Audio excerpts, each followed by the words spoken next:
మీ కపటపు మాటల వలన, చెడ్డ మాటల వలన మీకు చేటు కలుగుతుందా, లేకపోతే మీ ద్వారా ఆ రెండుకు మీ కపటపు మాటల వలన వాళ్ళిద్దరి మధ్యలో చుచ్చుపెట్టి సలిగాసుకోవాలని ఏదో చెప్పేసి కపటపు మాటలు.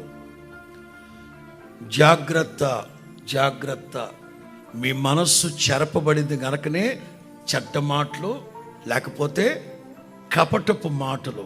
అందుకే పేతురు అంటున్నారు, మీ మనస్సు అనే నడుముని కట్టండి. విశ్వాసులు హెచ్చరిక కలిగిన వాళ్ళై. నాకు బాగా నచ్చిన మాట, మాట్లాడాల్సిన చోట మాట్లాడాలి, వద్దనుకున్న చోట ఆగాలి. మంచి మాటలు మాట్లాడాల్సినప్పుడు మాట్లాడండి. మీరు మాట్లాడినందువల్ల వాళ్ళిద్దరు కలుస్తారు, క్షేమంగా ఉంటారు, మాట్లాడండి. క్షేమాన్ని గురించి కూడా నేను మాట్లాడను, నేను మౌనంగా ఉంటాను. మాట్లాడాలనుకున్నప్పుడు మాట్లాడాలి. అదే వివేకం, అదే వివేచన.